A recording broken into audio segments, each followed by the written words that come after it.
Stop pretending to be sick. Don't get in my way. You're just a useless housewife. I was feeling really unwell, but my husband pushed me aside and stormed out of the house. Husbands and wives are supposed to support each other, through good times and bad, but he left me behind. The word despair kept repeating in my head as I slowly passed out. Then, someone unexpected came to help me. My name is Wendy, and I'm 32 years old. I married my husband, Sam, who's the same age, about a year ago. I had a regular life as a working wife. Sam and I met at work, and he was okay with me continuing my job after marriage. We divided the house chores, though he wasn't very good at them, so I gave him only easy tasks to handle. He was willing to help, and at first, I had no complaints about our life together. One day, I started feeling a bit unwell and went to the doctor. "Congratulations, you're 7 weeks pregnant." I was shocked, but happy. That evening, Sam and I shared the news. "I'm going to be a dad? This doesn't feel real," he said, surprised. "It takes time to sink in, but the baby will grow, little by little," I replied, full of hope for the future.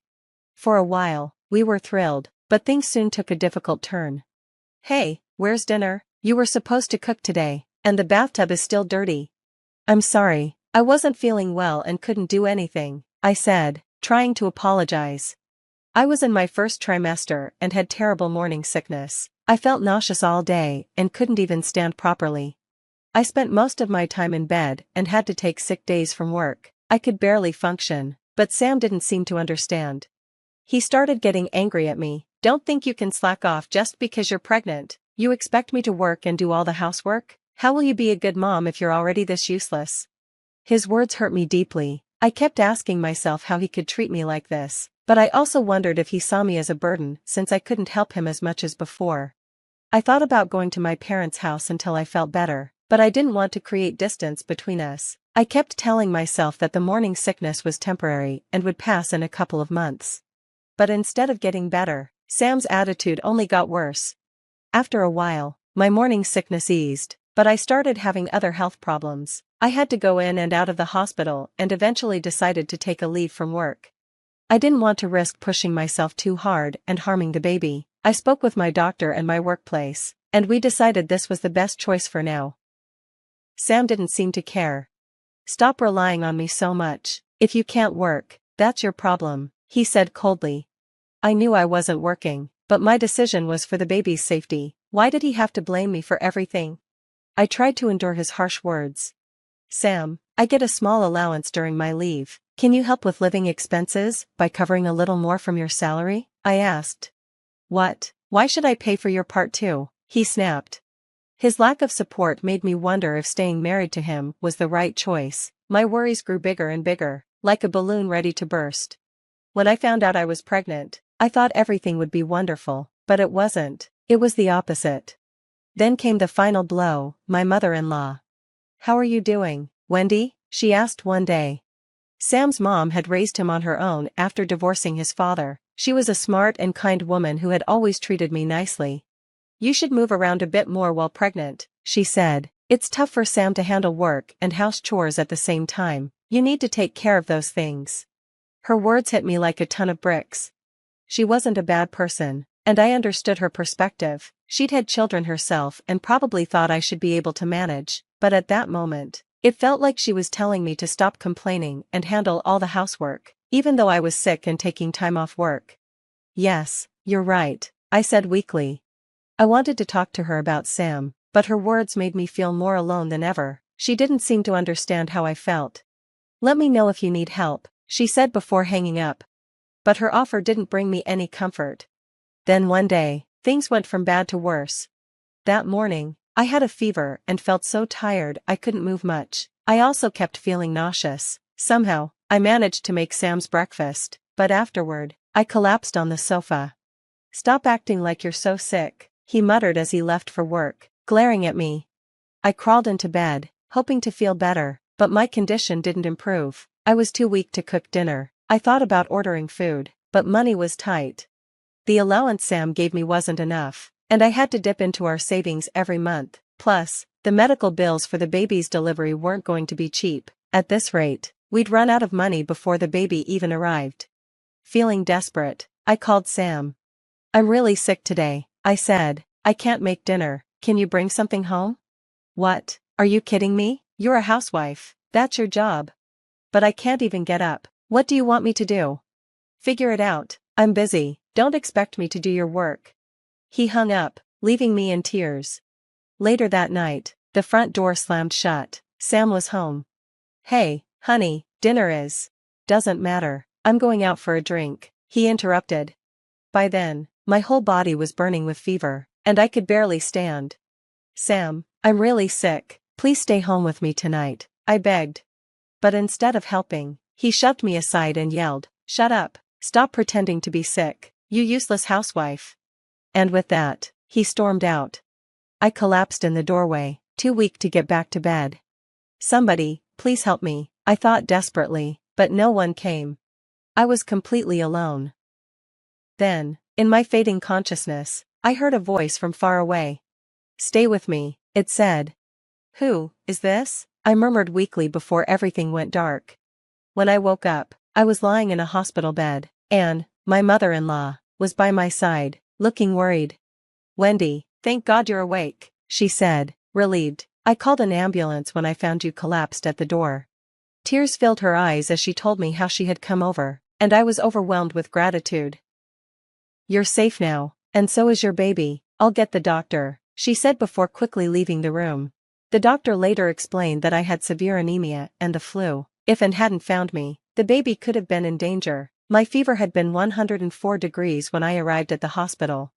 "But Anne, why were you at my house?" I asked. She hesitated. "Sam called me, he said you were being lazy and needed someone to discipline you. I decided to come over and see what was really going on. That's when I found you unconscious." Her voice softened. "I'm sorry, Wendy, I believed what Sam said at first and planned to scold you. I should have listened to you instead." And then handed me a cardigan and smiled. "This is another reason I came," she said. "You always remember my birthday and send me thoughtful gifts. You sent me this cardigan last week, and I wanted to thank you in person." Her voice cracked with emotion. "I was worried you were really doing nothing at home, as Sam claimed, but after seeing what happened, I understand the truth now. You've always cared so much about others." Tears filled both our eyes as she held my hand tightly. "It's okay," I whispered, comforted by her support.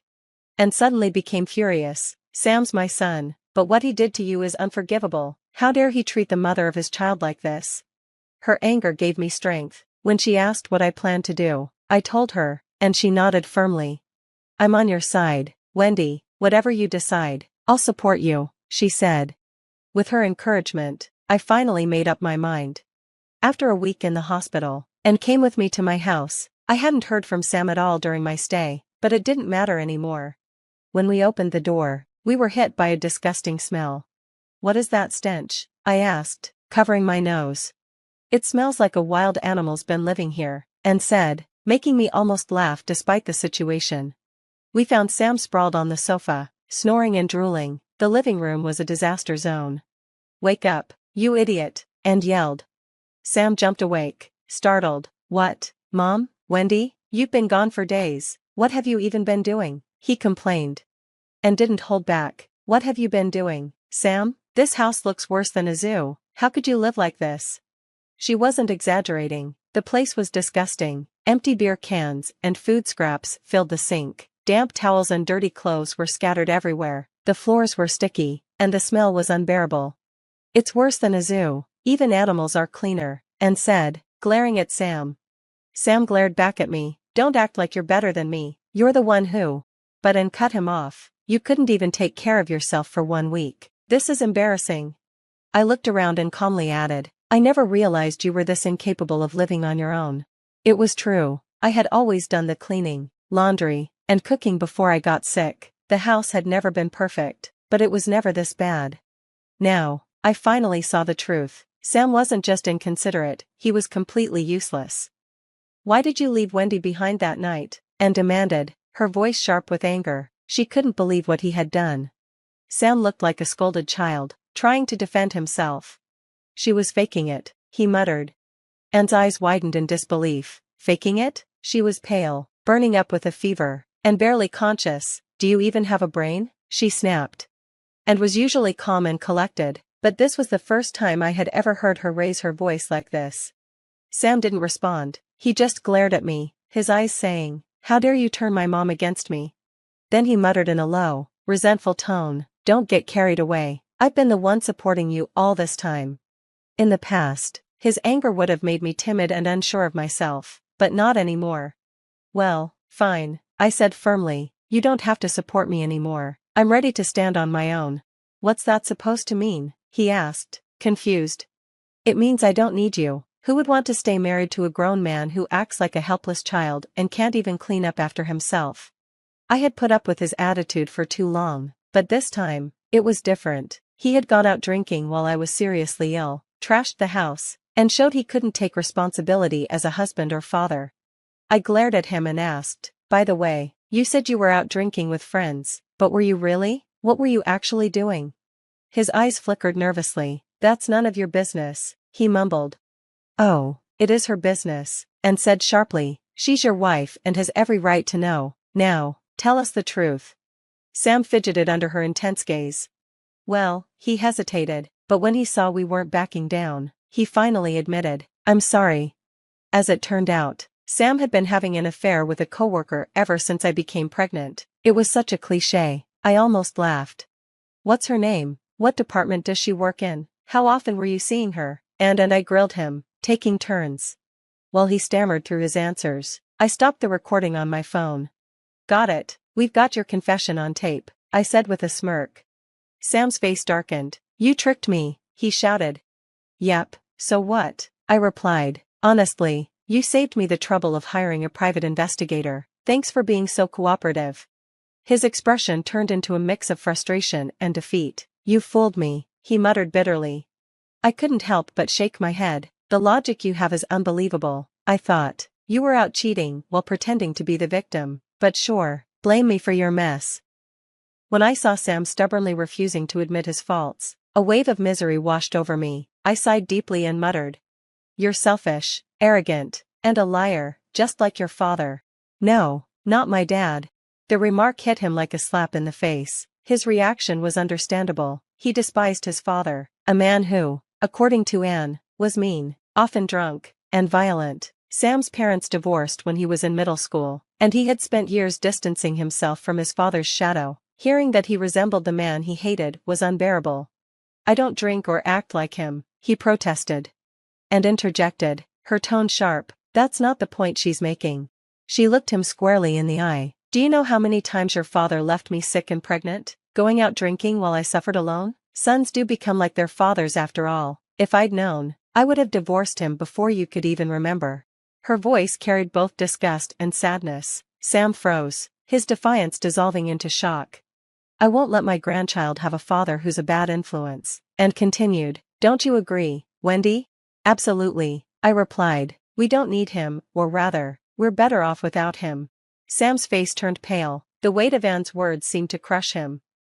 "Wait," he pleaded, desperation creeping into his voice. "We're going to have a baby. Can't we calm down and talk this out?" He stepped closer, his tone coaxing, like a child begging for forgiveness. "What are you talking about?" I said, shaking my head. "We're way past that point." "What am I supposed to do, then?" he cried, covering his face with his hands. His fingers parted just enough for me to see his eyes, furtively watching my reaction. Even now, he clung to a shred of hope. "That's when Anne delivered the final blow. Enough, if you persist any longer, I'll disown you, do you hear me?" "Mom, what the hell, why won't you stand by me?" he stammered, his voice breaking. Anne's glare silenced him, his resistance crumbled, and for the first time, he looked utterly defeated. Some say a woman's enemy is another woman, but in this moment, and proved that a woman's greatest ally is also a woman, she stood by me until the end. I filed for divorce in the 7th month of my pregnancy. It was ironic, having a child had destroyed our marriage, but perhaps it was also a blessing in disguise. Afterward, I returned to my parents' home, where I gave birth to a healthy baby boy. My parents were initially shocked when I arrived, heavily pregnant and emotionally drained, but they quickly rallied around me. My father introduced me to a lawyer, who helped secure alimony that accounted for both the emotional and financial toll Sam had inflicted on me. I also confronted the woman Sam had cheated with, delivering a speech that left her speechless and me deeply satisfied. Once the divorce was finalized, Sam began visiting, asking to see his son. I still haven't received child support, I said, my voice dripping with sarcasm. You don't need that, we're a family, and the best thing for us is to be together, he argued, his logic as incoherent as ever. I scoffed, you failed as a husband, the least you can do is fulfill your duty as a father, if you don't, you'll be good for nothing, just like your father. His face twisted with a bitter laugh, the weight of my words hitting him like a sledgehammer. He seemed haunted by the memory of his own father, a lonely, failed man who had left a lasting scar. Sam's silence was answer enough. Rumor had it that Sam had resigned from his job. He'd gone to his colleagues, complaining about our divorce and insisting that it wasn't his fault, but his attempts to justify himself only backfired. He genuinely believed he hadn't done anything wrong. He openly shared the details of how he treated me, and it disgusted everyone who heard. The rumors of his affair with a colleague spread like wildfire, and no one felt sorry for him. He was quickly labeled as a scumbag, and his once friendly colleagues began avoiding him. He became isolated, too uncomfortable to continue working there. Sam was the epitome of a delusional man. I feared he might still hold on to the illusion that we could reconcile, but that idea was as far from my mind as it could be. Wendy, I heard you're going back to work soon. How are you feeling? Much better now. I have to work for my son. That's right, you're a strong mother, she said, a smile of encouragement on her face. I hadn't told Sam about my plans, but sometimes, I would take my son to visit and. You're not my family anymore, now that we're divorced, she said one day, though her words no longer carried sadness. But don't worry, Wendy, I'll always be here for you, and for him, too. And had saved both of our lives. Now, she proudly held her grandson in her arms. As a fellow single mother, I'll need your guidance, I said, joking. Of course, and replied with a wink, from now on, we're not just friends, we're sisters in arms, or fellow detectives who've driven a villain to confession. Our bond had evolved, we were more like best friends now, and it felt right. But sometimes, a doubt lingered. You're just like your father. Those words haunted me. Would my son grow up to be like Sam? Would there come a time when I'd find myself thinking, like father, like son? There's no point in worrying about the future, I realized. I would teach him right from wrong. I'd show him the importance of kindness and compassion. My son would be my son, no matter what, nothing more, nothing less. As a mother, I would risk everything to raise him right. The sunlight poured through the cold winter sky, warming my face. It felt like a sign, like the world was cheering me on.